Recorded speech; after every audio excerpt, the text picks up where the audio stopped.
People are getting older. They want wrenches. Your name's all over the hardware up here. I haven't heard from her, so I'm assuming she'll be. She's usually a couple minutes late. All right, we'll call. Ms. Lovely, she's on her way. Sorry. I'll call meeting order, 4:30. Roll call. Bill Powell, Present. Melanie Wembley, She's on her way, she did text me. Ray Cruz, Here. Scott Morris. Here. Dave Richard. Here. Mariana Hill. Here. Anthony Stanford. Here. Approval of the minutes of regular meeting of August 26th, 2015. So moved. Second? It's been moved and seconded. Any questions? I did appreciate the board member stuff that you guys put in, that was awesome. All in favor? Aye. Aye. Opposed? Hearing none, move on to public comments. Yeah, Hearing none, move on to There's only one public, Carlos. financial reports. The Housing Authority for the month of August had a less than stellar month compared to some of the months we've had basically every month this year. We had a $137,000 net loss agency-wide, a $77,000 net loss in the public housing program, and a $60,000 net loss in the Section 8 program. Year to date, we're still running about a $100,000 profit, which is still significantly above where we expect it to be for the year. I mean, we're budgeted at this point in the year to be at about $17,000, and we're still at $102,000 even with the losses in August. So it's still, I know the agency is still extremely strong, much stronger than we planned to be at this point in time in the year. So I'm comfortable with the fact that we did have the loss this month. Mostly, the main reason for the loss was the fact that we didn't get as much revenue as we expected to. Normally, we pulled down about $80,000, $90,000 in capital funds. We didn't have a need to do that this month, so we actually just didn't have that revenue in there. Are there any questions about the financial reports? So this is still continuing, Keith, based on HUD pulling back those dollars, correct? Well, this month's, we still have that issue, not nearly at the same level. This month's anomaly was more so related to the fact that we just we didn't have as much capital money coming in. Normally, we're doing about $80,000 a month. This month, we didn't pull any of that money down. Why did you choose not to do that? Most of the projects we felt were operating in nature. We didn't feel that using the money for more small-scale, maintenance-related actions wouldn't be a good use of the capital money. The capital money is really, if you don't have it for big projects, you can't use it. So we wanted to make sure that we save that up. We do have a few big projects starting in the fall. We'll talk about some of those a little bit later that we want to make sure that we have adequate funds for. So the advantage of that is the projects that are coming down the pike. So there's really no negative. No, I mean, doing it that way. It's basically there's still money in the bank now. We just didn't draw it down yet. Okay.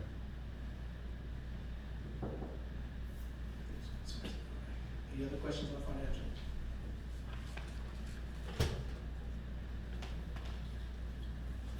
Hey, Melanie. Hello. Hi. Hello.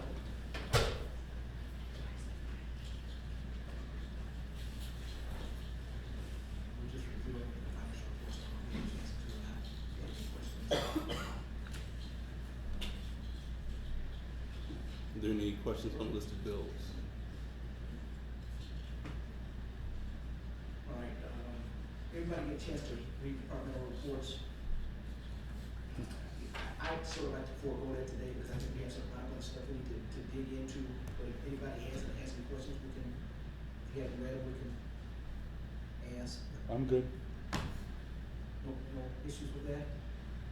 The only thing I was just gonna ask Keith to talk about was the digital divide initiative. If you don't mind, I know there's the HUD review we need to go through. Yeah. That's part of the year-end review conversation. If we can cover things at the same time. Cool. Old business.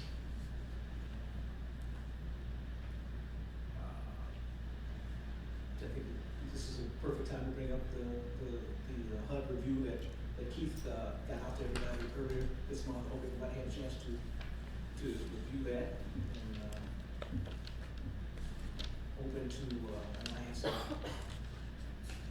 things that I got it down, but certainly. Any thoughts, concerns? I don't know if you wanted to go through yours, I mean, there were some specifics that were more like the things that were, you know, kind of critiques of the department that it covered. I want to reiterate that the overall review was very positive. But these are some issues I think that they brought to our attention that will absolutely help us, you know, going forward. I think these are some of the things that we should delve into. I wrote down, I got about 12. I'm sorry, I don't mean to interrupt. Do you mind if, since they're not going through the reports, if I let the No. staff go? No. You guys can go ahead. No. Figure it out. Hang out there, you're welcome to it. Yeah. Early release program. Sorry, I didn't mean to interrupt. Okay, number one, policies and procedures. I think one of the suggestions was that we establish and improve our internal quality control systems. Keith, can you address? So I think that's related to the public housing tenant file review, or was that related to? There were a couple. There was that actually mentioned twice. Yeah, it was mentioned twice, but they mentioned that, and I got a 10 file later on down. Okay. Yeah. So in relation to just the overall internal controls, you know, there are things that we've talked about in professionalism and just making sure that the agency is running optimally. Some of the changes that we have made, though, you know, we do our best on the external end to make sure that everything gets taken care of. Internally, if you follow some of the procedures through, you'll see areas that are considered weaknesses, where, you know, we have a process that's point A to point B, but in the middle, we're kind of fuzzy on how we get there. We always seem to get there, but we haven't really established in writing, this is what we're gonna do, this is the process. So that's something that, as a matter of just going through, continuing to improve, we're gonna need to define policies. A big issue agency-wide really is, I won't say it's a big issue, but a concern is that, you know, we really need a true policy manual. And I've been having staff literally go through and outline step by step what they do in the course of their day. We just finished with the intake process where we've literally written down step by step when an application comes in, what do we do? Once we enter it, what do we do? Once we've, you know, gotten it in the system, when we meet with somebody, what are the outcomes? What is the process? Ideally, having that for every single step along the way outlines and very clearly what we do, the steps we take, and then we can say, okay, well, we went wrong here, we went wrong there. We don't have that right now. So when the question comes up as to, you know, how do we do this, we bring someone in and they explain the process, but it could change if a different person comes in and says, this is how I do it versus this is how a different person does it. Excuse me. So really we need to just have that policy manual that really lays out for everybody so it's the same process, what we do. So when you do that, like in my business, when we do that, we do the process you're talking about, but there's also, you know, like a million things that already exist. So we take what already exists and we kind of do our own steps and we kind of bring them together so we're not sitting there trying to create something from scratch that's been created by every other housing authority in the country. Absolutely. And, you know, we always, you know, NAMK is our primary resource for kind of general, this is the general way to do things, and then we kind of take their manuals and kind of tweak them a little bit, like this works for us, this doesn't. So we do have a process where we bring in kind of a more agency general template, and then we use that to kind of tailor it down to us. So would it be safe to say that we would add that to like a goal for 2000, Absolutely. the next Yes, year? absolutely. To get that, okay. So I mean, you want to add to this goal? I mean, do we have a timeline? Do we, I mean, is there something? Yeah, when you think that is So just for the purposes of the HUD review, there is no deadline for when this stuff needs to be done. They probably won't be back in 3 or 4 years. I would say it's going to take a little while. So I would say 6 months would be a good time to have something in writing for everybody's department. If they specify, Keith, as far as policies are concerned, what the major area is? Is it intake? Is it recertifications? Is it? You know, it's a little bit of everything. Okay. You know, part of the problem is the policies that we do have. Don't get me wrong, the Housing Authority has policies for just about everything. The problem is the policies are from the 90s, early 2000s. They're just dated. We found more efficient ways to do things, or different people have come in and taken over roles, so they do things a little differently because that works. Okay. So I think it's a little bit of all of the areas. I don't think it's one major spot. And as you automate the housing authority, I know you're pretty state of the art right now, but those procedures can change along the way. Yes. From year to year, a 5-year span, they can change dramatically, right? Yeah, absolutely. Okay. And that's part of the, I think that's another part of the problem, is that we've moved a little faster than we've written down what we're I got doing. it, yep. We've jumped into a lot of things here, especially, right now, we're in the middle of a paperless transition. Mhm. That is going to drastically change how we process people. So, our policy, if we wrote the policy today, would say that, we write this down and we sign this and this person checks this. 3 months from now, that policy is obsolete. So we really need to be monitoring these policies more often. And these need to come, they all have to come before you guys to be approved as policy anyway. So that whole process really just needs to be a little more fluid, I think, so that we're bringing more policies and actually having those discussions about what the agency is doing.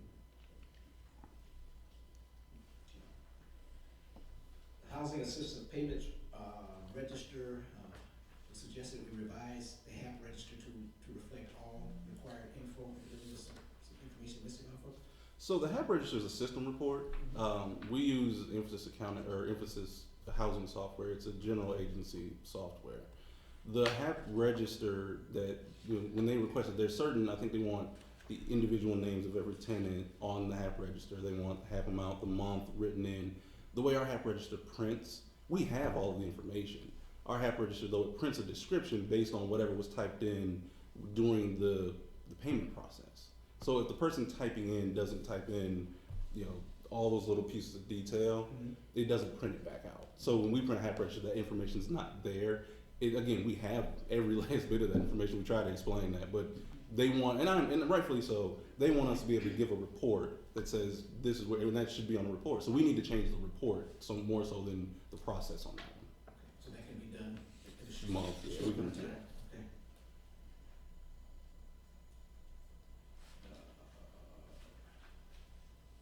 Community service, AHA was implementing a tracking system during the review. Where are we at with that now? We do have a tracking system that was already in place. Okay. I think the only thing they mentioned, Marie, you can correct me if I'm wrong, is just that they want us to do it a little more regularly. Okay. Tenant files, files are disorganized and uneasy to audit. Recommendation is, AHA shall perform quality control on all files to ensure tenants are charged the correct utility allowance. So, and certainly, we obviously need to have quality control, and that's another thing we've been working on, is trying to hone down a process where every quarter or every other month we're in the files and having kind of an outsider from the public housing department look at the files and say, okay, this is the checklist and this is what's in the file, this is what's missing. That process I would expect we can have done in a couple months. The interesting thing, though, just as a note to that, which I thought was a little odd, even during the process, they audited 4 files out of 502. That's less than 1%. So because I know the report says that 25% of the files were errored, and I'm just kind of like, but you took 4. It's a strange sample size. I'm not saying, if they had taken 4 good ones and they didn't have any complaints, I wouldn't be complaining. So we still have to fix that issue. Shouldn't be any file. There shouldn't be any file with that problem.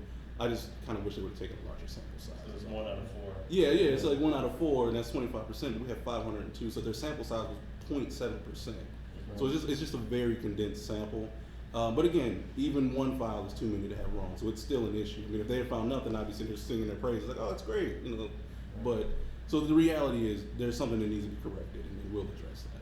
Why was the sample size so small? Was it just due to time? Because when I was reading it, that's what I was wondering. I'm not sure. They were here a whole week, and they looked at larger samples for different things. Sue, I think they had you pull a couple more files before. So I don't know if that was just the way they approached the audits or what. Again, I guess if it had been 4 perfect files, we wouldn't even be talking about it. So 4 it can be really good or really bad. What do you think the percentages if they would pull 20? How many do you think? I still think there would be some. I would say it's less than 5% though. But I still think there would be issues. You're gonna find that we're not perfect. We try to be. I like to tell everybody we are. But honestly, I think 5 to 10% is probably what you would find, and that's just a part of us, kind of cleaning things up. What were the issues that they found in the folders, though? What were they related to? Was it disorganized, or? They basically, the audit, they claimed, not claimed, they found that they No, they were. claimed. But basically, the tenant files, depending on who created the tenant file, is Okay. different. So one, caseworker, or property manager might have laid things out one way, another person might have laid them out another way. Every auditor, our financial auditors who come in, who are in here now, they all want the file to look the same. They Mhm. want, and it should be, Yeah, permanent uniform. stuff is on one side. Right. That way, they know that we know where everything is, Right. and they can find it quickly too. And what was the, issue with the utility allowance in the file? It was a miscalculation, basically, and those do happen. We catch them and usually correct them. If we owe a tenant money, we give them money back. Generally, if we miscalculate the other way, we just write it off as just a loss because we made the mistake. But generally, what will happen, the calculation is based on two things. It's what information we have and information based on the calculation that we do for everybody. We just kind of do a study as to what the utility allowances should be. When you go in to do the calculation, there are certain things that you fat finger a number, different little things like that. We need to, the main thing they point out to us is, and it's kind of an old school thing, but we probably should have done it, is just to keep a calculator tape of everything that happened so the mistakes stick out when we do the quality control. Again, these are things that we could have caught if our quality control process was in place.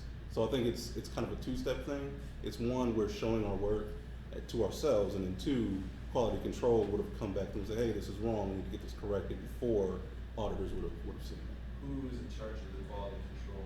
Right now, all compliance is done by David Kramer's department, but he needs more people right now. He's one guy, and we really need an actual person I think whose job it is to do internal audits on things like, not just tenant files too, they should do policies, they should make sure we're following our own processes. We really, I think, need just a person, whether it's a consultant or an actual employee, to do kind of internal auditing. Keith, can I say something about the utility allowance?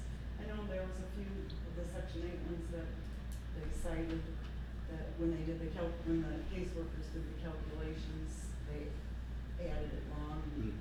But then when they entered it in the system in the computer, it was correct. And so as long as it was correct in the system, it was okay because it wasn't costing that tenant more or costing us more.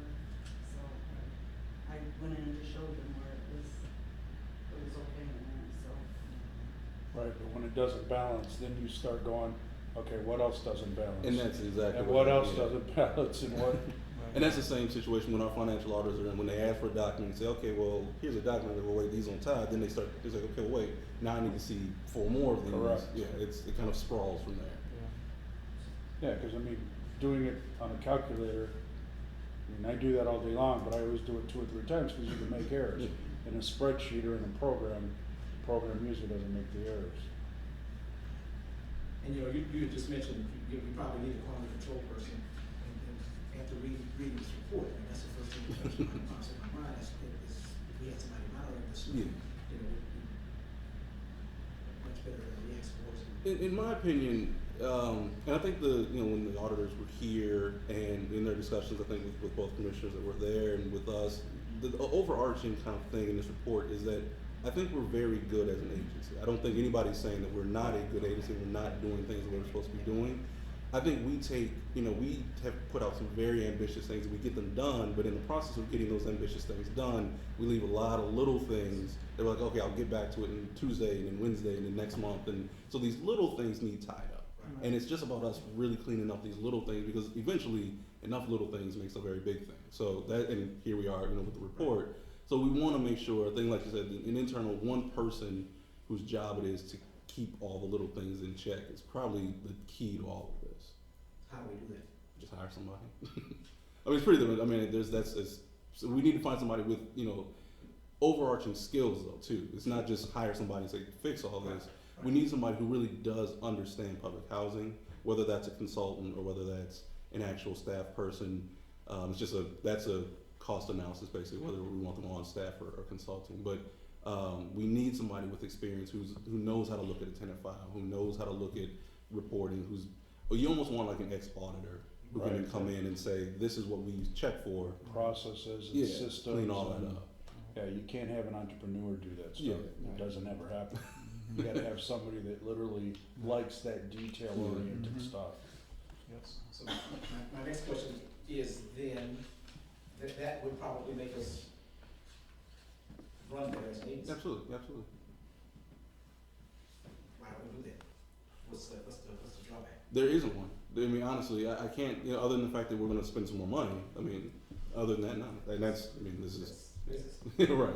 So, yeah, no, I don't, I think in my opinion, prior to this report, my thought was that, you know, I'm a big believer that we can do a lot of things internally, and I can keep kind of pushing our staff to do more ourselves, because the more we can do internally, the less we have to spend money on, the more money we can spend on all the stuff we like doing. So the only reason we haven't done it so far is probably because I was thinking and hoping that we could do it ourselves and kind of keep things in check ourselves. But I think this report is kind of that thing that kind of pushes you over and says, okay, that we need to bring somebody in to do that. And this, like I said, it's not indicative of us not doing a good job. It's just making sure that we're doing the job right. Well, I mean, and again, my thing is, if we can do it with staff, that's fine, but I know when you turn around and do that, you take them away from something else that they're supposed to be doing. And we need to get this, I think, cleaned up. I agree. You know, so that the next report is more positive. Sure. You know, we'll always have something, but, I mean, if that's the case, then I think we need to start maybe exploring that option. It was like when we did the physical audits, then you take, the way I understood it is we kind of took a group of 1 or 2 people and we said, okay, you're gonna go around and kind of do and like, to me, that seemed like a real good way to do it, because it was our own people, knew the way we wanted to work. And when I was first reading this, my reaction was, because I was kind of thinking like, my reaction was like, this was all just nitpicking and stuff, you know? It's not. It's exactly what it is. And so then, like, what it is. and I understand we gotta kind of tighten it up, and that wasn't my point, but I just, like, it seemed like if we wanna be careful about how much dough we put to fix all this stuff, because it's Yeah. money that's gonna come away from other things, you know, so it's like, and I was just trying to, you know, not working here on a day-to-day basis, if I got hired to be like the internal control person that checks files every day, in addition to probably being the least popular person in the whole. I'm not so sure that's, I don't know, I was just, Yeah. I don't know, I was just kind of struggling on how we kind of clean all this up. Well, my thing is, we need a fix. Yeah. And what's the best way? I understand, you know, with money, everybody, I mean, everything's tight nowadays, but are we sacrificing, production or, I mean, these reactions are killing us right now, you know, in a sense. But like I said, we can do it with, we turn around and do it with staff, I have no problems with that, I mean, that's certainly to Keith to manage that. But I guess what I'm saying is, if we can't, even if we get somebody in part-time, I don't know, I just wanted to throw that option on the table. Yeah, no, I think that's right, I was just kind of struggling with it, because it just seemed like throwing. Yeah. By the way, I felt the same way that you did. I mean, you own your own business, I own my own business, you own your own business. We want something to happen, it happens, but we don't have to report to anybody. The problem here is we gotta report to HUD. And did you get a chance to look at the report before this one? Is it in our files anywhere? No, Before this one? because that was before your time, Yeah, it right? was the last. I'm assuming the last one, I was curious on how that looked. I know just based on, because some of the team members, I guess, knew about the last report. Basically, their response was that things were much better. Yes. they said You know, that. that And whatever before- had happened in the previous, during Yes. previous on-site review, things had drastically improved. So, you know, I didn't get the sense, like I said, I didn't get the sense. Honestly, when we got the full report, I was a little surprised at how thick it was. Just because I was like, they told us, we sat down and like everything was going so well. I was like, okay, so there'll be a couple things I knew, but I didn't think it would be like 8 pages. It's a so. government report, so. So, Mr. Chairman, what I hear you saying is we have to fix this, but it's up to him to figure out if we need to hire a full-time person, a quarterly person to come in. Right. I mean, so. We need to, you know, it's our job to give him the means to turn around and do what needs to be done. I think I'd be happy if we just get the systems in place and the policies, you know, squared away, and I think that'll solve a lot of these issues. Sure. That would be I would just main think, goal coming out of yeah, this. I agree. I think that a full-time person to do this would be someone who would most of the time have nothing to do. You know, once it's done, once you catch up with it, you know what systems need to be tightened up and how often you need to look at them. Maybe bring in someone quarterly to do that. I was thinking the same thing, and not only bring in somebody quarterly, but from the outside. Yeah, absolutely. Because if you're here, Mhm. you know what I mean, you have a certain set of eyes. If you're not here, Right. Right. Yeah. Right. It's sometimes better. Yeah. And we can hate them and they can leave and come back, 3 Yeah, months from now, and absolutely. everybody forgets. So that was my suggestion Yeah. too. Outside person, quarterly consultant, whatever. Sure. You know, when I read it, and I'll tell you, and I was here for part of the readout, when I read it, I've done many of these reviews over the years, and what it is that HUD teams, when they come out, they essentially can't go back without saying something. Particularly if they come to an Aurora Housing Authority, a Cook County Housing Authority, they have to bring something back, but some of this stuff is really, really petty. I mean, it's just really nitpicking. And they seemed a bit embarrassed to say some of it, to be honest. They did, they kind of, shrunk a little bit when they said it. But, serious if you keep saying it, serious if you don't get it under control, but it's not anything that's not manageable, for sure. All right, fifth thing, PHA's implemented tools. I think, in the report, on page 9, it says PHA was having issues accessing information on EIB as it relates to public housing and Section 8 programs. Then what I'm saying, public housing property manager who was transferred from Section 8 to public housing needs to gain access to this system, I guess. So that the EIV system, I mean, it's a kind of a weird system. It's not our system. We don't own it or maintain it. It's a federal system. We use it to verify people's incomes. In order to have access to the system, you basically have to give a pint of blood to kind of have access. So when you move from one department to the other, the process starts all over. And if you do any little thing wrong in that process, you can't get access. And for us sometimes, because it's so difficult to move, to get these things corrected, we can't just pick up the phone and say, hey, here's what happened. You have to go through the whole process over. It's easier for us internally, because we need this stuff relatively quickly, to have somebody who's authorized on staff. So if one of Sue's people can't get in, Sue will go in and get the information for you until we can get that situation kind of rectified. Of course, we are going to work to get that cleared up. It'll probably take about 30 days, but we don't have 30 days for somebody to not be able to collect info. So whoever their director will get them that information.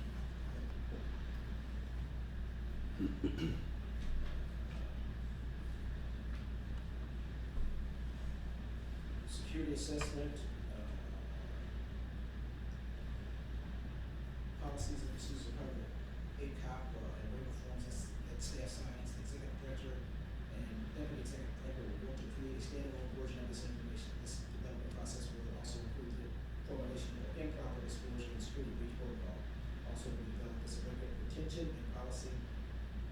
record retention policy, and a law involving school UIB documents.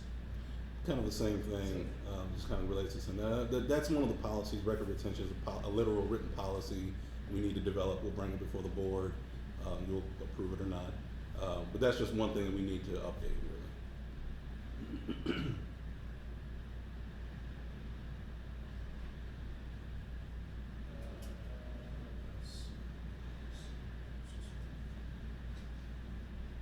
Bank reconciliation. So in all of the financial ones, now I know we're going to go through them individually, but all the financial questions are related. If you remember back in January, we had a big discussion, relatively big discussion, about changing accountants. Our previous accountants just weren't doing the job. When the auditors did the audit last year, they brought me, almost 6 pages of audit adjustments. And financially, that's unacceptable in every possible way. I actually had to do the audit adjustments myself because the auditors obviously can't do them.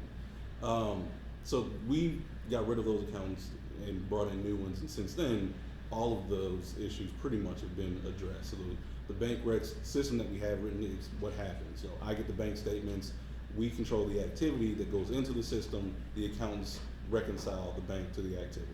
Everything's separated the way it's supposed to be, everything happens the way that it should happen. Just the previous accountants, for whatever reason, went from being kind of average to just really bad really quickly for some reason. I'm not to say anything bad, they're gone and we're not dealing with them anymore, but there was a huge difference in how they perform, and it started to show up in our scoring, it showed up in our audit, it showed up everywhere really, really quickly. So we got rid of them, we brought in new accountants, and it seems like all of those problems have pretty much gone away. Okay. The question about outstanding checks. That one's a little bit different. Just because it actually is a policy issue. We don't have a policy where we have a date that we cut off checks. So if we wrote a check and it doesn't clear the bank, technically, I don't really have any authority to write that check off or void it or issue it. Obviously, for business purposes, we do what, when somebody says, hey, I didn't get my check, we deal with that process-wise. But basically what we're doing is we're carrying a very large balance of checks that are outstanding that haven't cleared the bank. We really just need to void those checks and move on. So it's a policy issue. October, November, December, we're probably gonna make you guys very sick of policies for little stuff like that.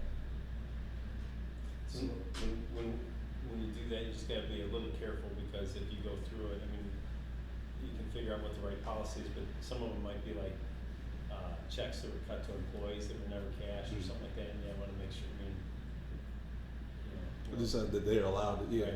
When ComEd hasn't cashed something from 30 years ago, you don't really care, but if Sue hasn't cashed your expense check from 4 months ago, you might want a reminder or reissue it to her, right? Do you have any clue who's not cashing checks? It's mostly residents. What happens is Same deal, they're you know? tiny little checks. You know, Yeah. it's a bunch of $7, $14, Right. $30.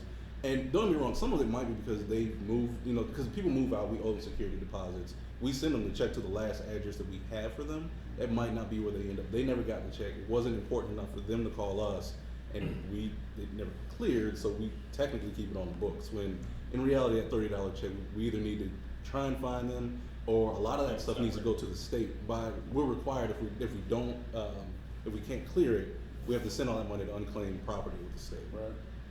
Right.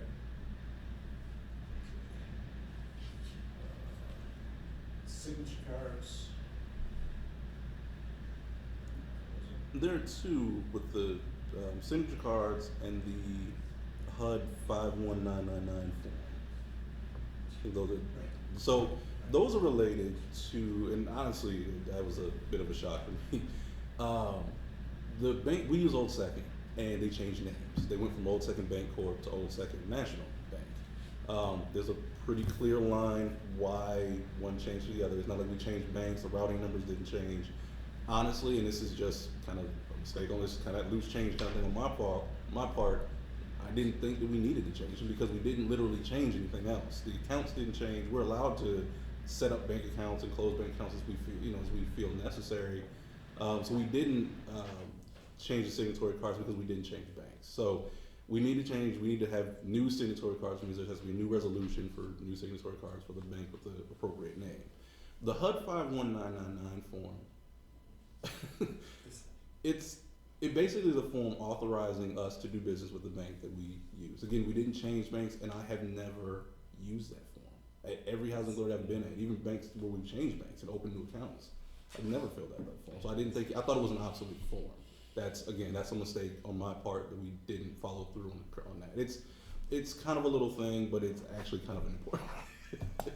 It is something that has to happen, and that's on me. I think it's silly, What's the procedure when a bank changes for everybody to get a new signature card? No. Yeah, because but it doesn't. No. I haven't encountered Old Second. They didn't ask me to change signature No. cards. Yeah, this is silly, 'cause this is. Yeah, those two were a bit of a shock just because I was kind of like, well, I mean, it'd be different if we changed banks and went to a different bank. Yes, I get that's a big deal, but it's not like HUD has to send the money someplace else. They're sending it to the exact same place. So we just didn't update the information. But we will get that taken care of in the next couple of weeks. We will have to, the signatory card, I can just have Chairman Powell, I think you can just sign that and I can sign it. We don't need a resolution. Or the 51999 form. The signatory cards, we'll have to bring those in October or November to get those approved. Do you know anybody at the bank that can help you out with that? I heard there's this lady I heard she's really, really intelligent. I have to ask her.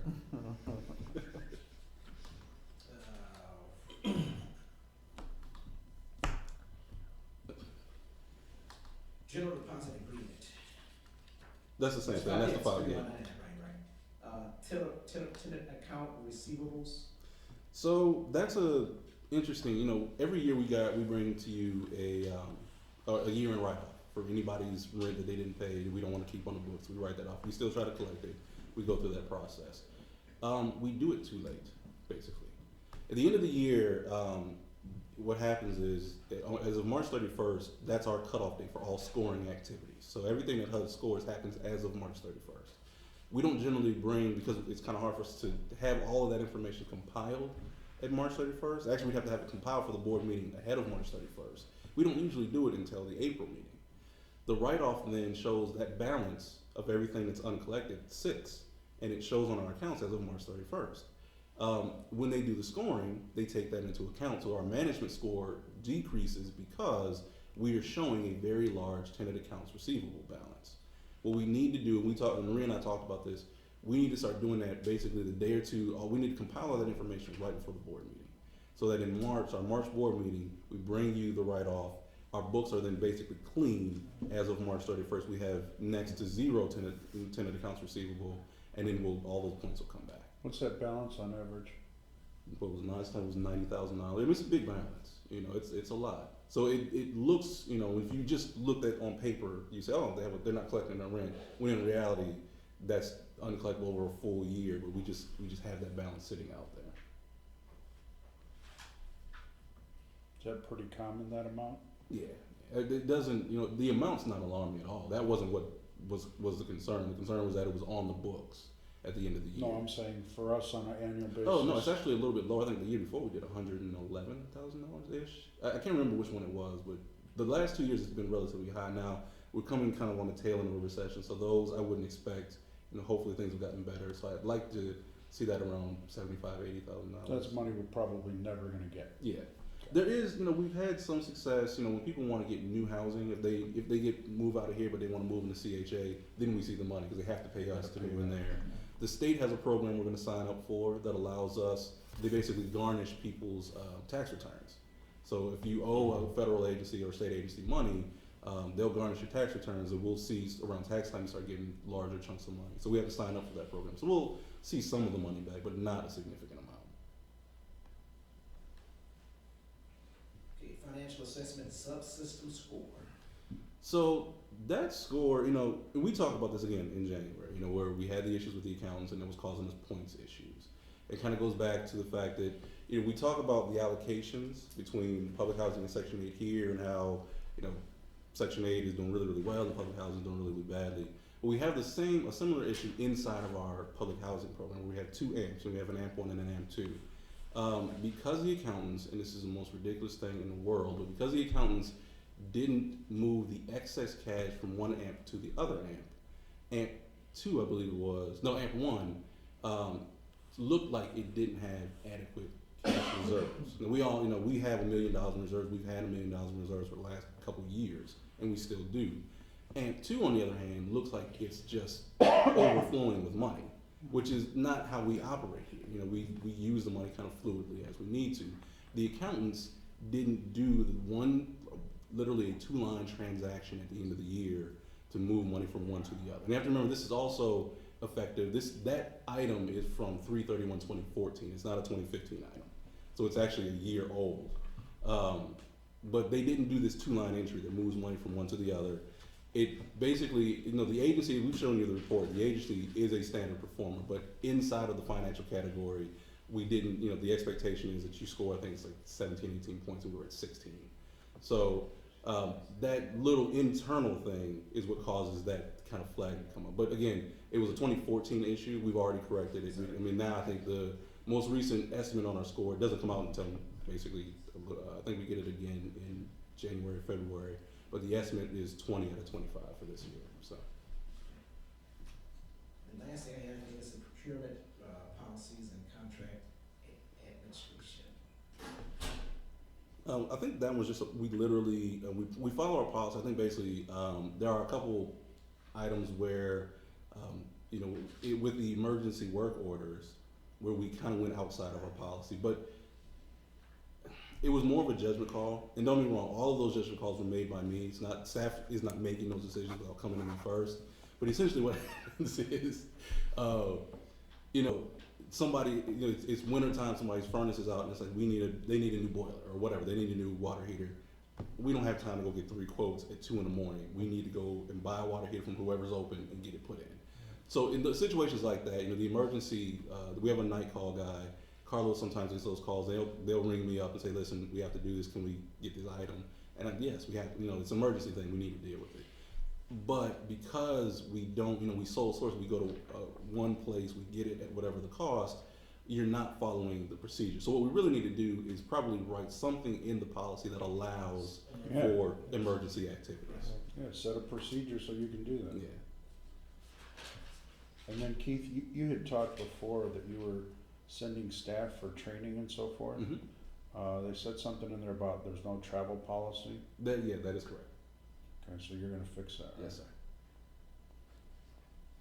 And we've always behaved the same way that an agency with a travel policy would. The agency pays for everything up front, so there's no reimbursements at the end. Essentially, the agency pays for your travel, the agency pays for your transportation. Anything that you do once you're there is on your own dime, basically. I mean, once we get a written policy, it'll say exactly the same thing.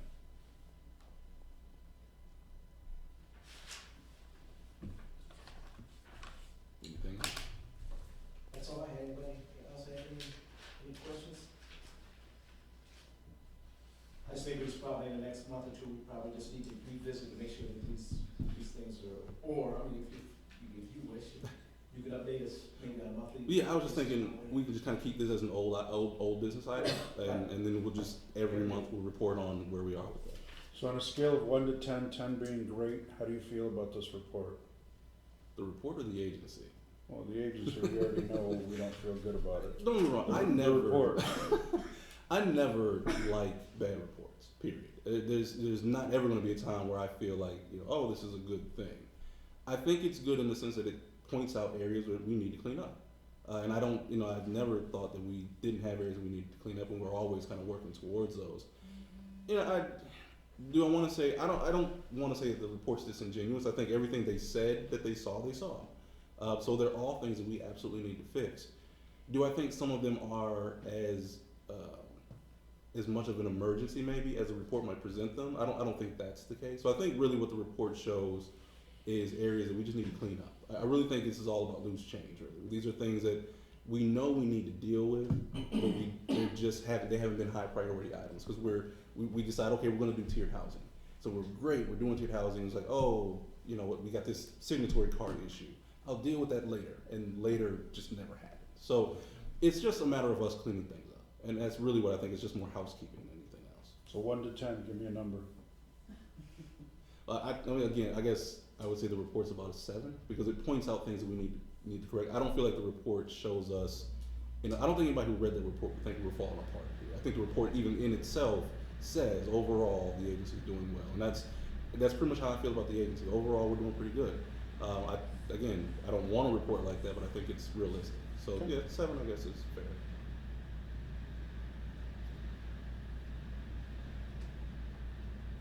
Any other issues on the report? If not, any other old business? No old business, we'll move on to new business. Alright, this is the fun part. This is the thing that keeps you guys here all night. Once a year, we always do our year-end. Let's see if I can make this work from way across the room. I can't see. Once a year, we do a year-end review where we kind of wrap up everything that the agency has done over the past 12 months. And then we also just spend some time talk about some of the things, bigger projects that we're going to do in the next 12 months. And, so we'll start. And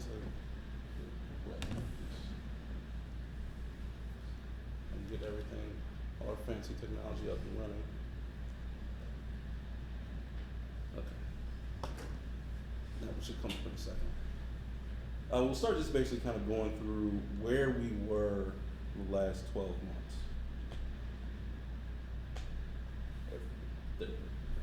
So we'll start with kind of the areas where we've had some weaknesses. So as you know, for fiscal year 2015, remember that's a time period that ended as of March 31st.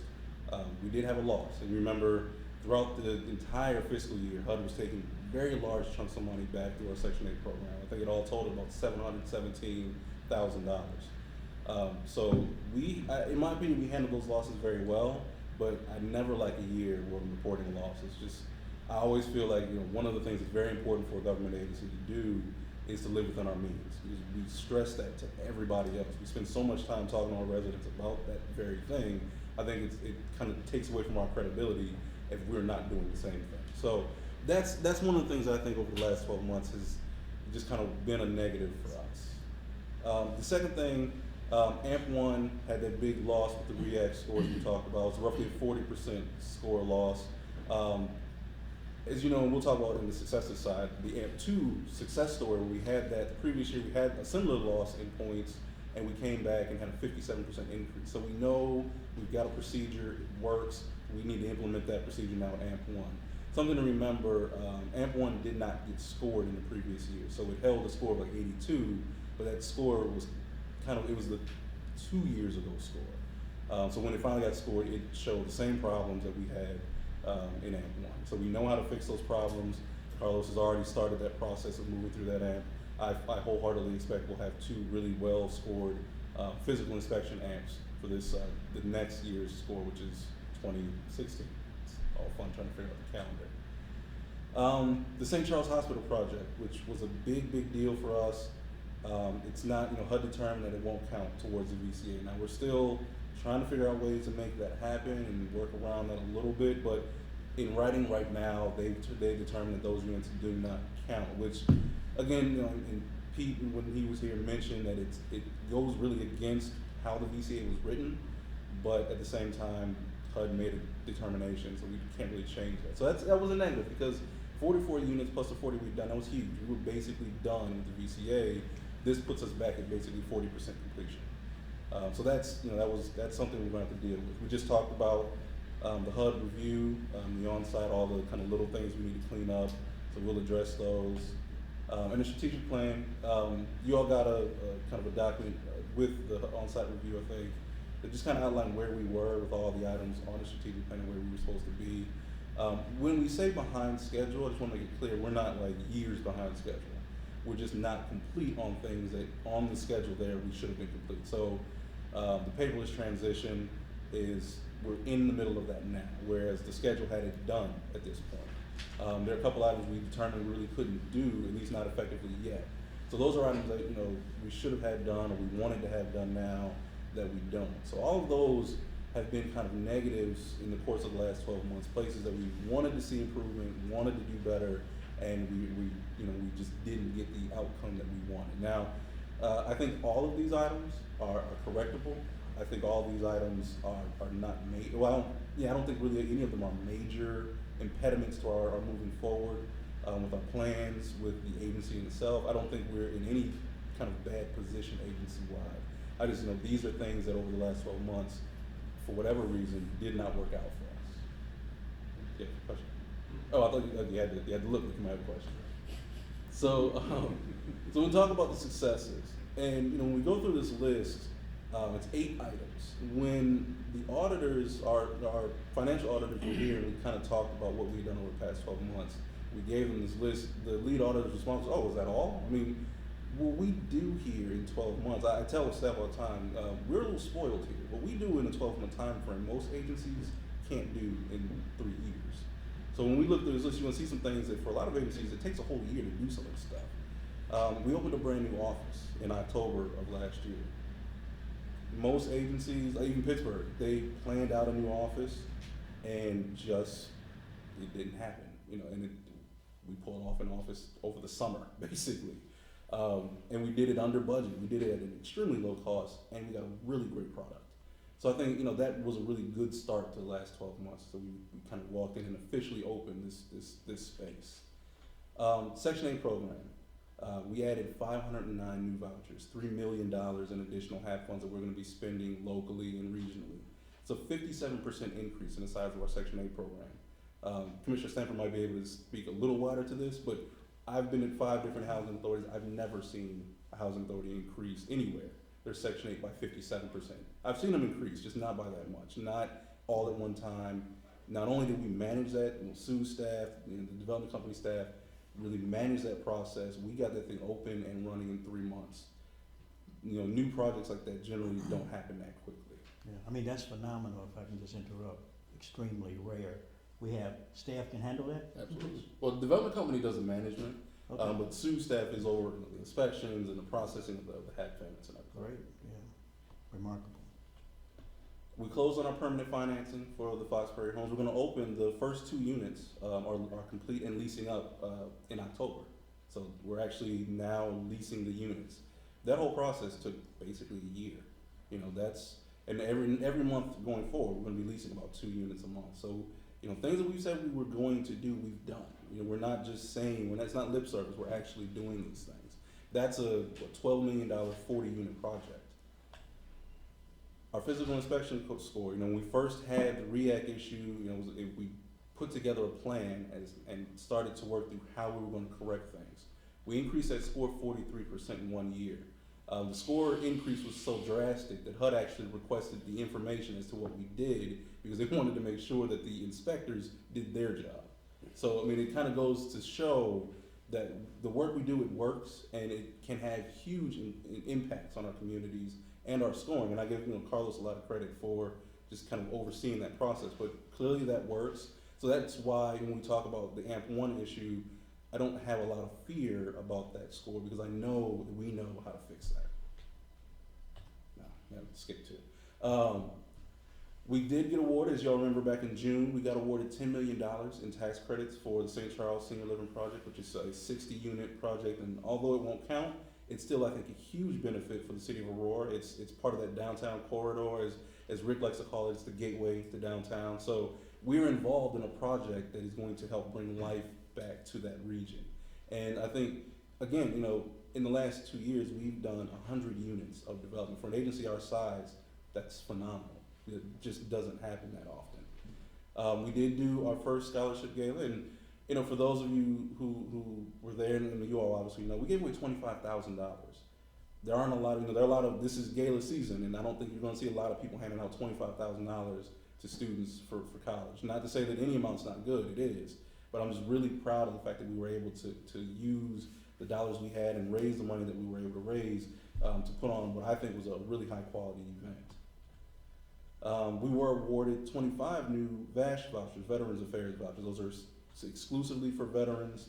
We were selected by HUD. We didn't, you know, put in a grant application. They called us and said, hey, listen, we need somebody to make these vouchers. Can you do it? We said yes, and Sue staff has been doing a phenomenal job of getting those leased up. But I think it just kind of goes, again, to show what we're capable of. And that people outside of Aurora are noticing that we are efficient and we are productive and we can get things done the way that any other private market business entity would get things done. We really do push for those things. And as we talked last month, we are dead on at 50% of our tiered housing upgrades, which is phenomenal, really, because I didn't really expect it. I expected we'll get them all done. I really didn't know if we'd be able to keep the pace. The pace has been really hectic. We're doing these one a month, basically. And you know, Maria and Carlos and Jimmy's couldn't be here, but the teams have kind of really come together in a way that is really, really efficient, where when we pick a unit, you know, there's a maintenance guy in there keeping it going. Carlos has people in and out every single day. There's always something happening on these units, so we get it done quickly, but it's also done really cost effectively. I think, you know, Carlos, and correct me if I'm wrong, we've narrowed down the pricing where we started. The first one was $33,000. We're doing it for about 17 now-ish. So, I mean, we've really cut the price in half, you know, and that's a thing, and you all know, the tiered housing is kind of my baby, but it is something that is gaining national attention. People, I mean, I've had HUD's people from the Wisconsin office, the Detroit office, all over the country. People see this program, they want to know why we can make it work. And I keep telling them it's because of Carlos, and no, you can't have him, but that's not, you know.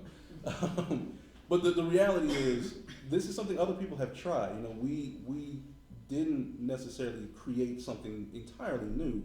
We are the only agency in the country that makes it work. And that's huge. It says a lot about who we are.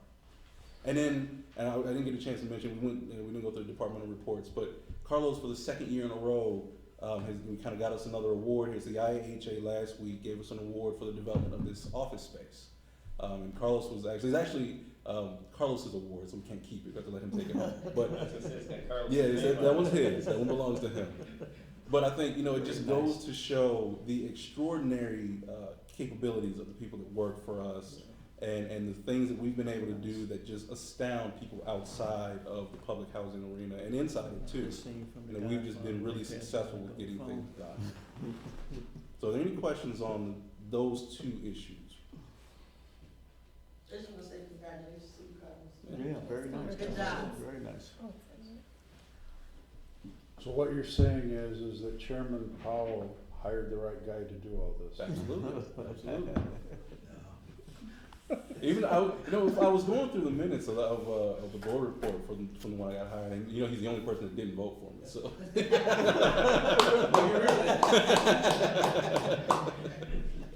But I didn't vote against. this is true. This is true. So I really enjoy this part of the presentation. We start to talk about what's coming down the pipeline, because we spend a lot of time internally, and I'm always asking staff, well, what could we do if we had unlimited funds and unlimited rules? If this was just our business and we were as big as Google, what would we do? And we always kind of throw ideas around as to how we can improve the agency or what would be really cool.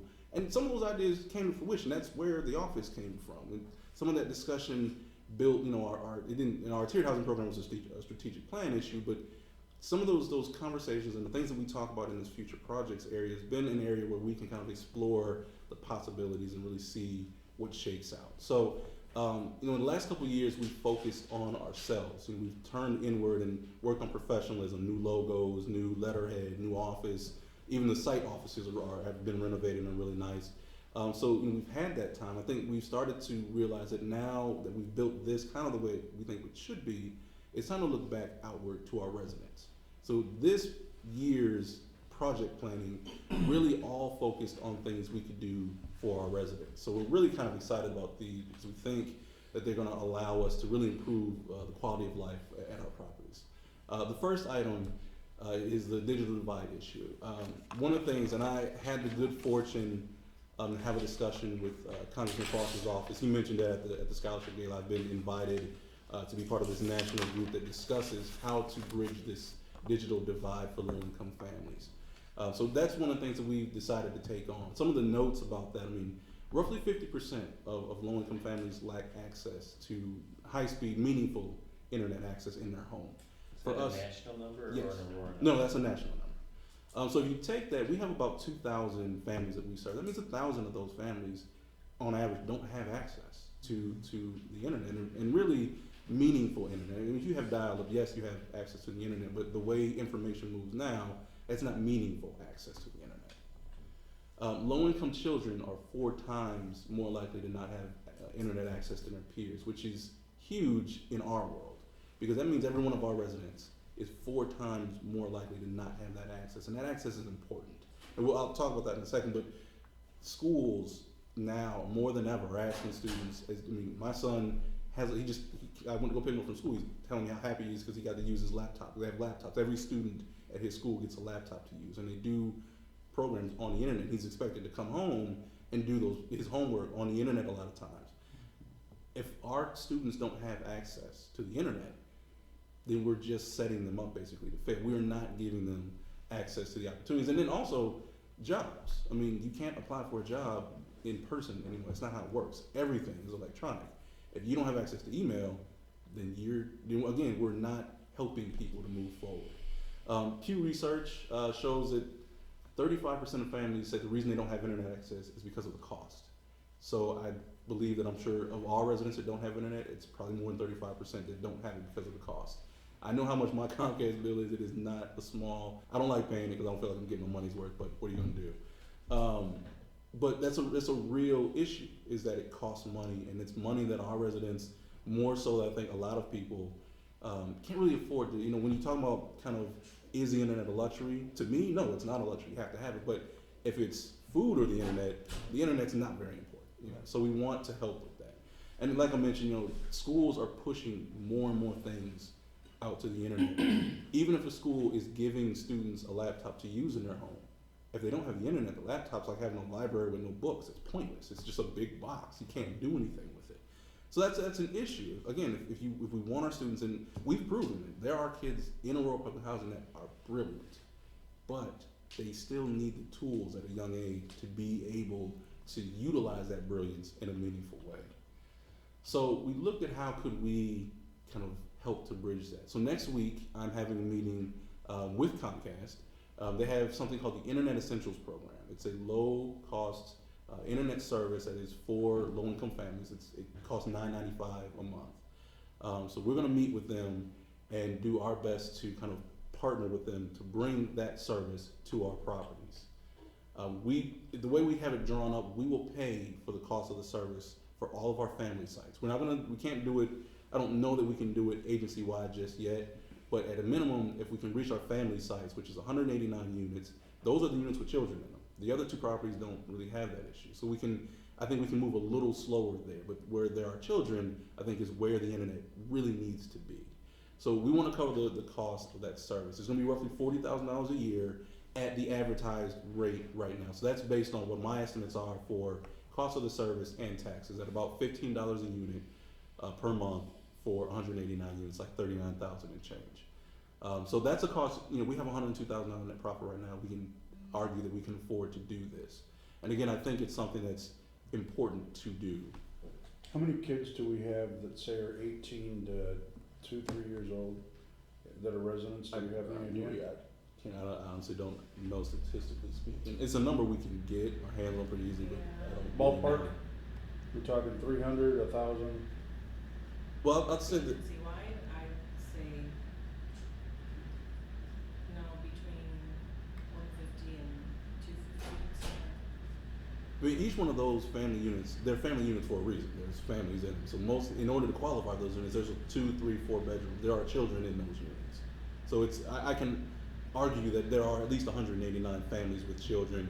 When we do that math, we say that the average family in public housing is 3 people, either 1 or 2 parents and a child, or 1 parent and 2 children.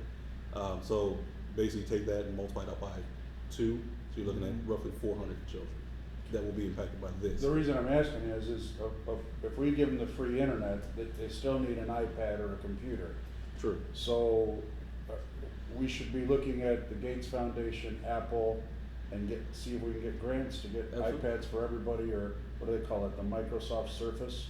That's You know what I mean? hear. Yeah, so just thinking out loud here. The service provides speeds of 10 megabits per second. It's not record shattering, but I think that's what I would consider meaningful access to the internet.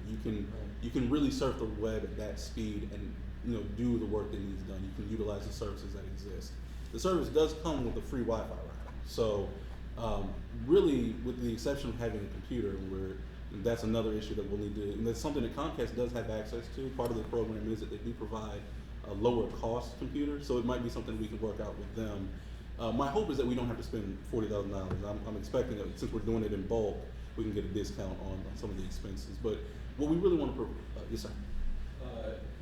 So you said that service is $9.95 a month. Is there a way that we can offer that then to the other residents of that? Absolutely.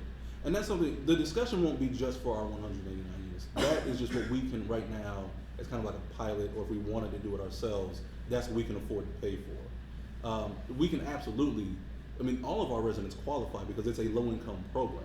As long as you qualify for free or reduced lunch at the schools, then you qualify for this program. So all of our residents, because of the fact they qualify for housing, would qualify for the program. We would just need to do more to advertise that to the residents. Yes, ma'am. I was just talking to a resident about this program. The $9.95, it does not fluctuate, there's no taxes added to it. Oh, really? Okay. It's flat $9.95 every month. So then that number of 40,000 is actually a lot less because I factored in taxes. No taxes, no fees, $9.95 a month. Now, you missed the payment, the late fee is $9.95. So, but. Well, if we're paying for it, then we won't have that issue. But I know, but I was just telling that resident, it's $9.95 a month flat. It's not like, oh, this month is gonna go up, $9.95 flat. Okay. So that's the first one. Any other questions about this before we go forward? Yeah, I have a question. Other Yes, sir. housing authorities doing this?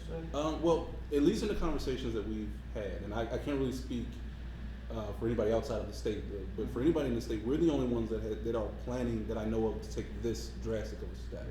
And we were always planning this. If you remember, this is a strategic plan item. We've always wanted to do this. We got in this conversation with Congressman Foster's office because he was sponsoring legislation that would have made it part of our utilities, which if that happens, that means that HUD reimburses us 100% for it, which is something I think every housing authority is waiting on. I think most agencies look at something like this as kind of an extra, and there's always that risk. I think when you look at the political landscape, there is also the kind of negative publicity that can come from, oh, you're just giving money away. But I feel like we plan to do this, so we're kind of taking lead, and that's kind of the reason that I think I was brought in when we had that discussion. He asked me to be a part of it because we had already planned to do this without his legislation. So we're just kind of following up with what we intended to do. the legislation takes too long. I just I don't have time. Right. And it might change every 4 years. Let's see, exactly. All right, so second thing, we talked about this, I think, a month or two ago, community room upgrades. So again, we spent a lot of time, effort, money, making our offices look gorgeous. Every one of our sites has really, really nice offices. They're freshly painted, they have, all new furniture, flooring, they look good. We're very proud of how they look. The community centers don't match, so that's something we felt that we wanted to work on. They just don't really, if you're looking at a site, like if you're at Eastwood and you come out of the management office, wow, that's a really nice management office. And you walk down the hall to the community room, like, well, what happened? Did we run out of money down the hall, or So we want to make sure that they match. There we go. I don't honestly know when the last time we really, really upgraded the community. I mean, some of them still have like the cinder block walls, so it's been a while.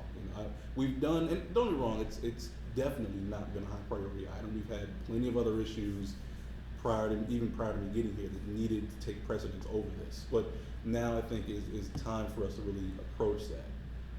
When you're in them, like I said, the furniture, the fixtures, they're just older items. There's nothing wrong with them. Everything works, and we've done a really good job of making sure everything works. But it's just that it doesn't appeal to people. I don't see it as drawing people in.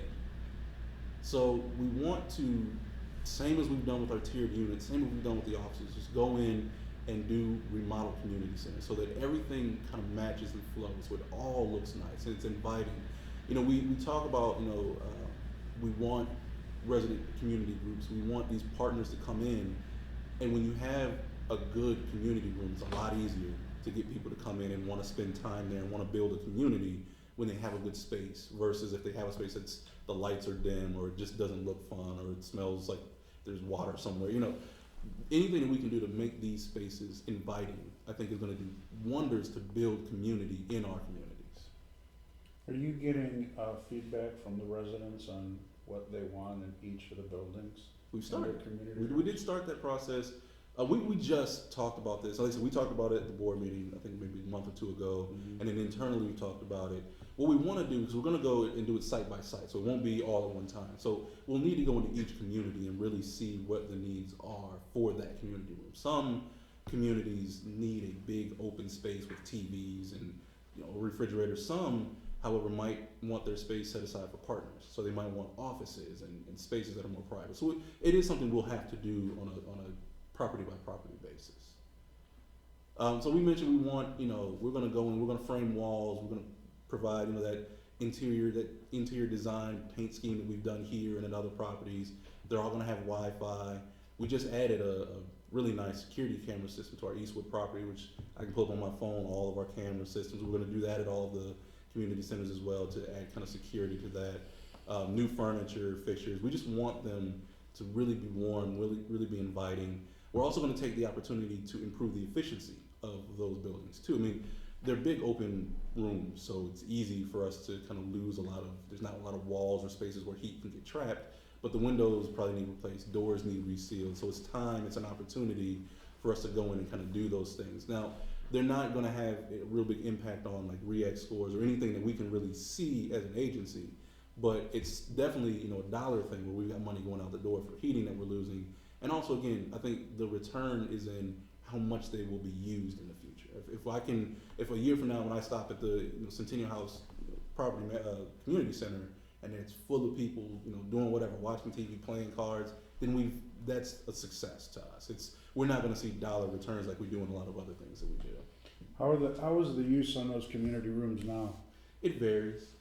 Eastwood is used a lot. And there are a lot of people community groups that are there. Centennial House comes and goes. Southwind, I don't think it's ever used. We're building a new one at Indian Trail. They don't have one currently.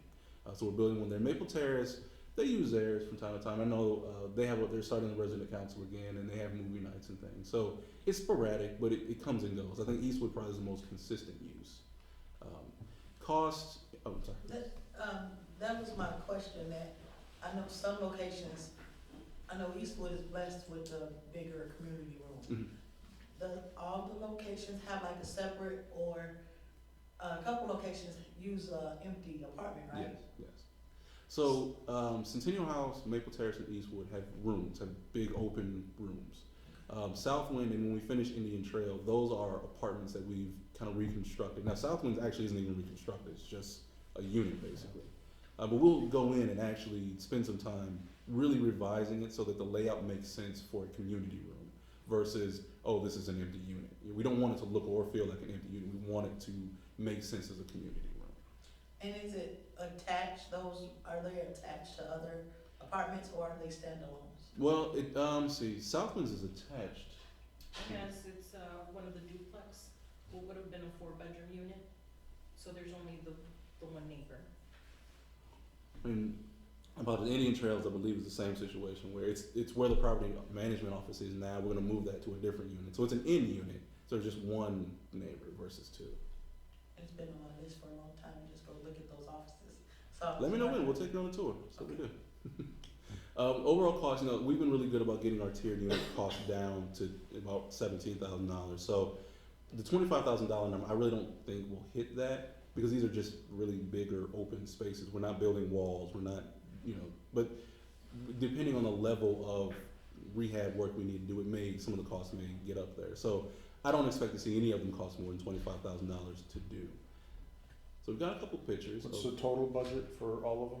Well, there's 5, so $125,000. But again, I don't expect us to hit anywhere near that number. We're going to spread it out. It's not going to be all at one time. So one here, we'll build up some more reserves, do the next one, so on and so forth. So we're hoping they kind of look, again, inviting. They're warm. There's much more natural light and LEDs.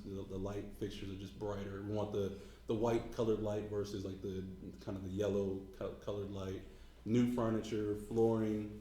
This other picture kind of shows, and there's the computers in there that people can use. The refrigerators, kind of just a nice space that people want to be in. TVs on the wall. We basically kind of want it to feel a lot like the office, like this room, where you can use it for a lot of different things, and it's a very flexible space, but that people want to be there. We want people to want to be in that room. I've never been above playing to the crowd. These are pictures of our Eastwood property, which is going to be the first property to be redeveloped. So, and I think we talked about starting in the fall, later this fall. So we're hoping that wintertime around that, or maybe even spring, we can have this up and ready to go. Will it be able to be used, or will it be like, During the will you tell process, the organizations, hey, we're gonna be working on this? we will have to let them know that for a little bit, and ideally during the winter where hopefully there's not as much going on. I'm not really sure how that works.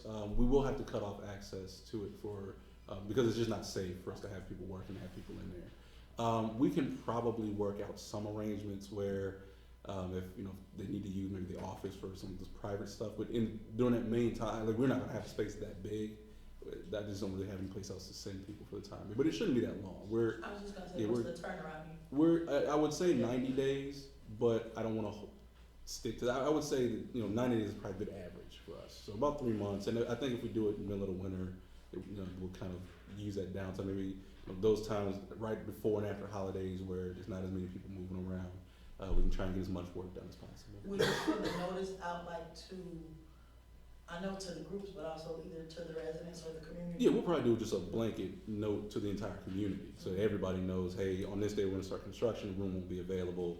This day we're expecting it to be ready, and then once it's done, we'll have a big grand opening for it as well. Cool. So, I'm sorry, go ahead. No, I just want to say, because the tenant meetings and whatever else, and there are a few computers over there now to just. Yeah. We'll need to figure out that's kind of the planning piece we still need to do. Yeah, okay. It's just to determine exactly how to deal with and Eastwoods again is a little different than say Indian Trail where there isn't one. We can just go in and build that. Yours is used a lot more frequently than any of the others, so we really need to deal with how to kind of work with people on that. But we'll figure it out. Thank you. Maybe we'll rent some space from Cowherd or something. That work. In the wintertime when it's cold, isn't that space utilized probably more than? Well, they have regular Warmer? groups. Well, it's funny when it's warmer. What we have is I think a lot more in and out. There are people outside like, hey, let me run in here. There's a water fountain right at the door. Yeah. So I think we have a lot more in and out. In the wintertime, I think it's more if you're there for a purpose, you're there. I don't think anybody's just kind of like hanging around and moving in. But I think you could probably speak that better than me. Some programs are just starting, since the school year's been up for a few weeks.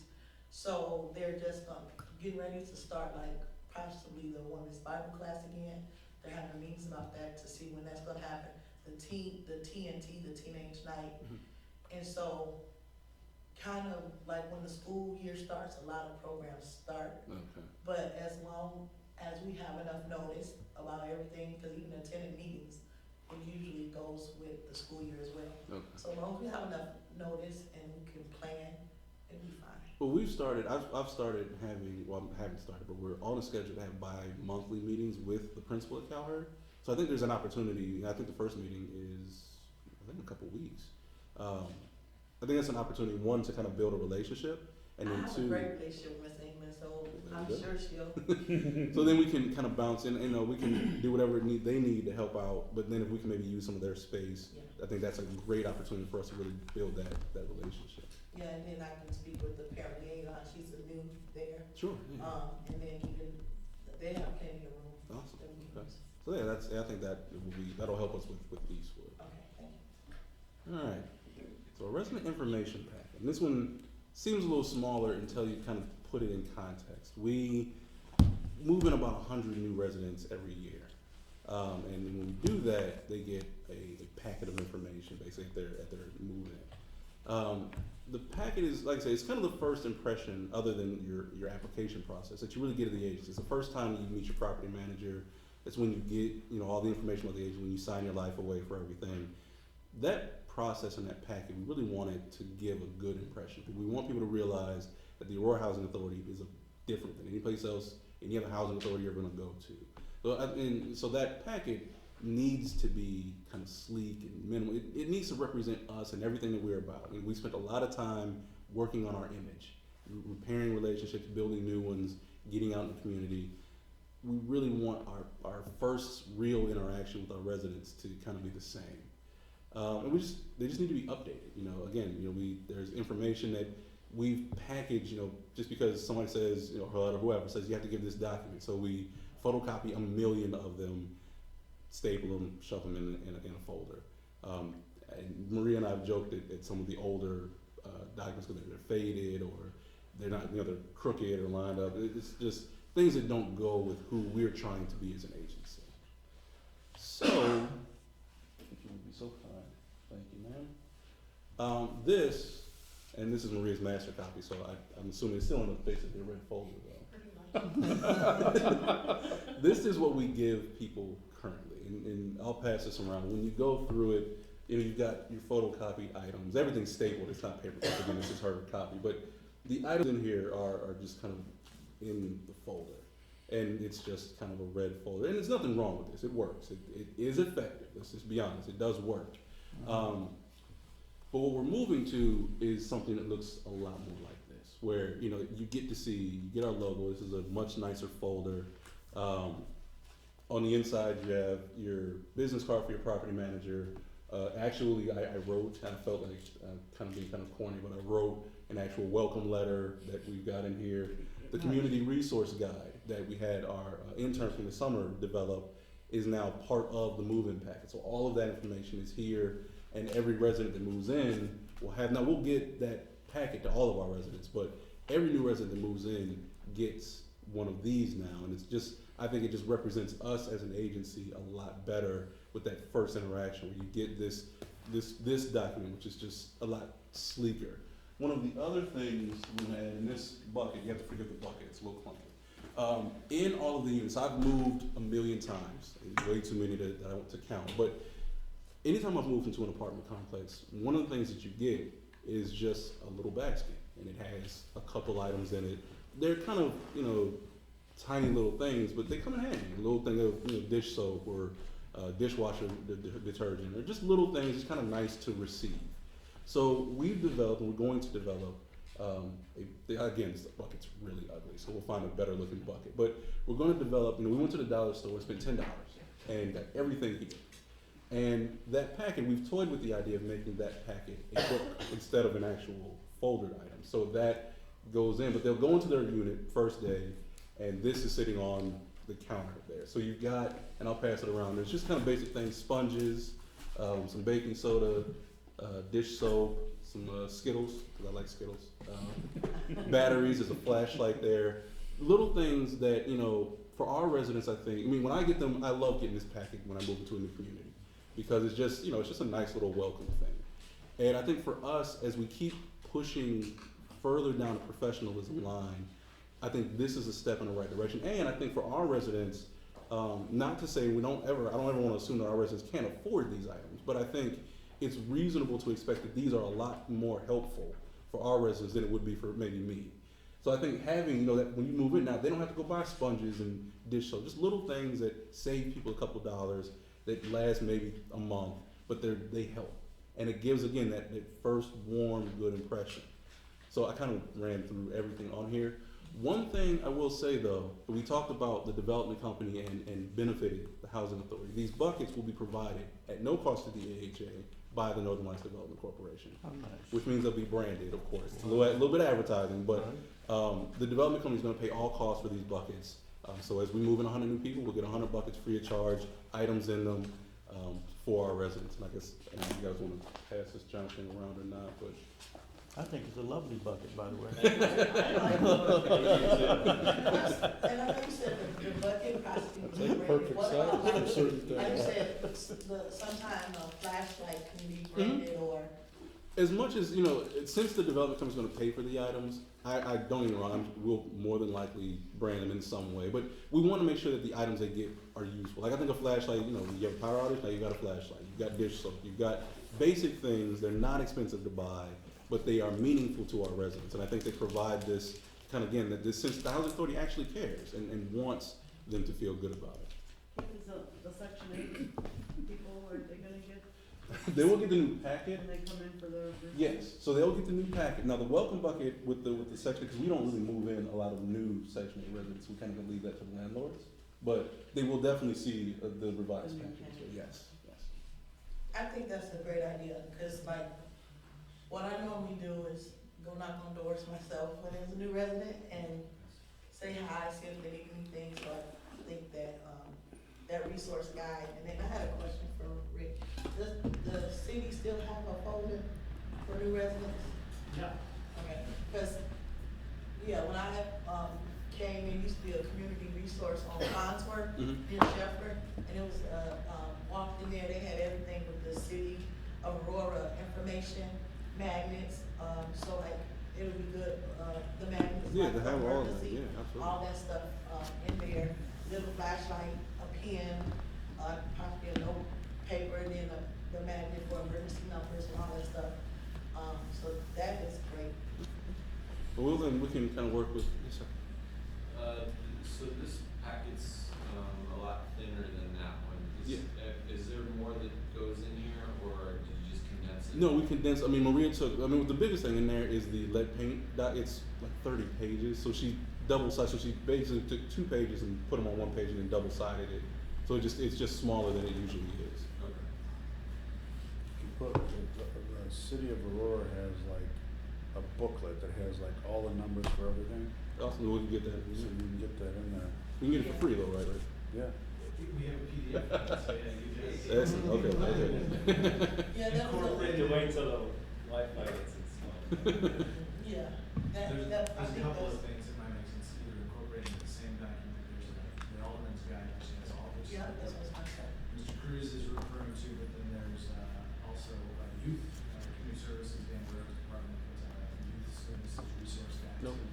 Useful things, and those things can either be provided as separate things, or they could, maybe just be incorporated, so there's a lot of use. List of all the festivals in town. Absolutely. All right, last thing, one more. We always have, yes, sir. Yeah, sorry. All the information in there, is that on the website somewhere also? So the community resource guide needs to be put on the website. We have it now, so it will get added to there. A lot of the information is not really on the website in any common sense way. It needs to be there. We will get it there. We just didn't want to assume, because we thought about giving everybody just instead of doing even that, just a Flash thumb drive, drive. but we didn't want to assume that everybody had a computer. And so I thought, if we went that route, some people would just be like, okay, well, there's not I can do with that. Right. But it does need to be on the website, What because that's, percentage of people have a cell phone? I would assume 100 probably. But yeah, the website absolutely If needs to be. if it's a, you know, if there's a link to all that information, that, you know, you can just go to it on your cell phone. Absolutely. I don't know, I just wonder, do we have Yeah, some mobile friendly stuff. Whose idea was the bucket idea? Maria's. Actually, we used to do it a little while ago, and then it just kind of went away for a little while, so in trying to, you know, revamp all this stuff, Mr. Gregory and I said, hey, this is something we need to get back to doing, and Good customer decided to go service. No shopping. doubt, Yeah. Yeah, we got to go shop, which was fun. So. Okay, so last one. We always do one really, really big, kind of almost ridiculously large proposal. We proposed one year a $20 million renovation of Maple Terrace. Clearly, we weren't going to do that, but the idea is to show projects that, you know, are available to us, that the money, the numbers work. Whether or not we undertake them is a different story. This one, however, I'm really interested in this project, and I'm really pleased to say that I think this is a project that we need to take a much more serious approach to. We're in very early stages, so there's not a whole lot of information, but first thing is we want to do a joint venture between the Housing Authority and Emmanuel House. The reason being, Emmanuel House provides an amazing pathway to home ownership, which is something that I think as a board you guys have stressed we want to see, and as a Housing Authority, it's that next natural step in our tiered housing program. The Housing Authority would own this project. This would not be a typical tax credit deal where we have a developer who comes in and owns a project and we basically provide vouchers. We want to own this project. We want this to really fold into the Housing Authority's portfolio. We would use the Northern Lights Development Corporation only as a developer, which again, if you remember how the Brinshaw project worked and how the St. Charles Hospital project worked, the developer is also the owner of the project. So Boreas manager or Brinshaw basically owns the Fox Prairie Homes. Vera Green is essentially the owner of St. Charles Hospital. In this situation, the Northern Lights Development Corporation would literally just develop and then move out of the way. The Housing Authority would maintain ownership, and it would be a joint ownership actually between the Housing Authority and Emmanuel House. If we do this, we're done. The VCA is completely behind us. And we're planning on this, you know, in order for this to work, this isn't a single family this isn't like one bedroom project. These are single family homes. This is a scattered site project.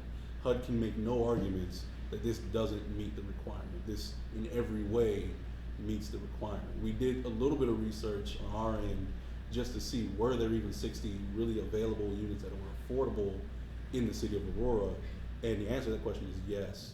Now, of course, when people find out, oh, you're buying houses, yeah, prices are going to inch up on us, so we'll need to deal with that in financing. Another thing we can also consider is because it's a joint project between the Housing Authority and Emmanuel House, the Housing Authority can use Emmanuel House as a way around our jurisdictional issues. So if we find properties in Batavia, Naperville, North Aurora, Sugar Grove, Oswego, we can still go to them because we brought in a secondary partner that's not us. It opens up the jurisdictions a little bit, and we can go into those other areas and do some purchases there as well. So we're not as limited regionally as normally we're like, okay, east or west, which one are we going to do? Here, the doors are really wide open as to where we want to work. And that'll still count with HUD? Yes, it'll count because our waiting list, our residents that will go through this program. Again, and I can't stress enough, and Emmanuel House presents, and I had an opportunity to really spend some time just kind of looking at how the Emmanuel House system works, and it uses the rent as a way to save money, so that the individuals, the residents who are in their units, then after a fixed period of time, after meeting goals, after doing credit counseling, all those other necessary steps, they are able then to go to a bank and buy a home. This is the perfect step forward in our tiered housing process. So we really, I think this project, more so than any of the other projects that we've really ever presented that were big projects, I think I've run the numbers, it's absolutely possible.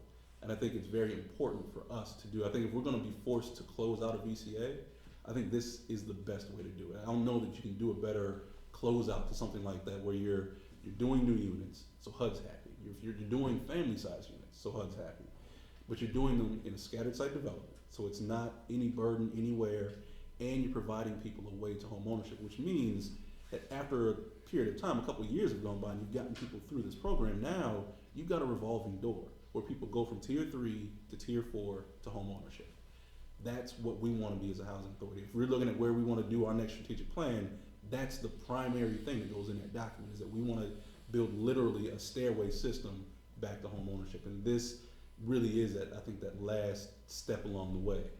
And we could possibly now, and you know, Commissioner Ritchie, you could probably talk a little bit more knowledgeably about what's available inventory-wise, and we're way out from really needing to know that. But it's really possible if we could kind of build it in the same manner as we built the Fox Prairie Homes project, where we really utilize as much foreclosed and abandoned stock in the city as possible, and then spent a little money to rehab those units. That then solves another problem, not solves, but helps with another issue that may still be kind of lingering out there with the city of Aurora and other areas. Now, that may not be possible. It might not make, we look at the inventory and find out that's just not there, but if it's there and we can make that a priority, I think that's, again, another thing that makes this project work. It will be a tax credit development. There are different levels of tax credits, though. There are the tax credit types that our developers always use are the 9% competitive tax credits. They are the most lucrative, which is why they go after them. So that's why there's always that competition. You have to wait to see if you're awarded. The 4% program is not competitive. There's an allotment every year, and they just accept, as long as you meet all the requirements for the application, they basically just spend the money until it's gone. In most fiscal years, now Illinois is probably a little different than Pennsylvania, but in Pennsylvania, they could never find people to use the 4% tax credits. They always had extra money, and they were begging people to use it. Illinois may not have that problem, but I'm more than happy to find out. And again, when they do their next year's allocation, whatever year we're in, we just need to be first in line with a good application. The tax credits, we take it to a bank, get them syndicated, and then from there, you use that equity to get the rest of the lending, and you put your project together. I think, if we ever had a big project that I think we need to really do as an agency, I think this is truly the future of the Aurora Housing Authority. Keith, what's the deadline on us hitting our numbers with HUD? I mean, they said that we had to be working on stuff, but is there a final deadline? Yeah, it's so technically. And we're in 2 already, or 1? No, we just finished 1. Yeah, we're entering. Yeah, We're entering the second. So I think it runs out to like 2019, basically. Yes. But as long as we're making some kind of progress, they kind of leave us alone. Like they even consider, even though they didn't consider or allow the St. Charles Hospital units, they considered that as us making an effort towards the project. Okay. So as long as they can see that, they don't really, the 5 years doesn't really hold up. Got it. So these are just pictures. I mean, we just took a couple pictures of units that that's found. This is in Milwaukee, actually, where kind of a similar thing, 4% tax credit. It was a non-profit affordable home builder. Did a similar kind of thing, not with the Emmanuel House piece, where they just took 4% tax credits as use that to get the loan and build the units. This property was a little interesting. Some of the development may very well be new construction. Like, you can't guarantee that it'll all be rehabs or existing stock, and there might be land resources that make good sense. There are modular homes that are much lower cost for us to purchase. They come basically built. Somebody, we piece them together, but then you get much more modern units, and they look, really, really edgy, really modern. Now you have to be careful that they fit neighborhoods. You don't want, I don't want somebody's old Victorian home in our brand new, weird, edgy glass house. But at the same time, I think there's an opportunity where we can really introduce some different housing stock that is of a really high quality to the community. That's always a big issue with those prefab homes, when the prefabs came out, because people didn't want, I don't know, prefab homes sit next to my property and stuff, so. So in there are areas, you look at some of these larger pieces of land where we maybe could acquire the entire piece of land and you do 3 or 4 units. Maybe it's not overburdening, but it gives us an area where it doesn't look out of place too. So that's the presentation. You have any questions? You've already run numbers on this? Yes. It's profitable and fun. That would be a touche to HUD if you pulled this one off. That's true. It would be. I would love to send that in. Like, hey, not only are we done, but we did it really in a way that nobody thought we could do. I would enjoy that to no end. Yes. So if there are no questions, then I thank you for all of your time, even though it's like late, so.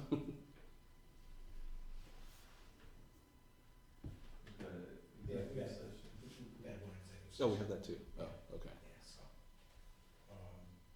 well, if there's no other questions, Make a motion, we move to executive session, discuss, what are we discussing? Evaluation, Evaluation of executive director.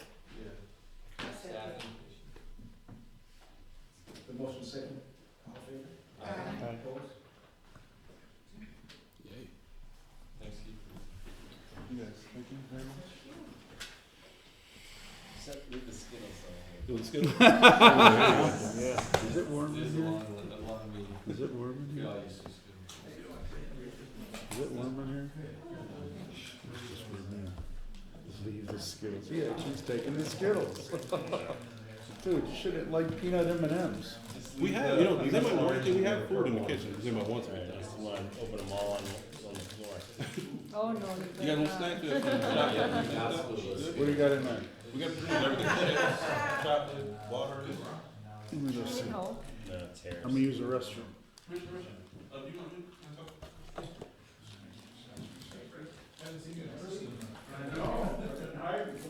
Somebody's around. I need to get your cell number.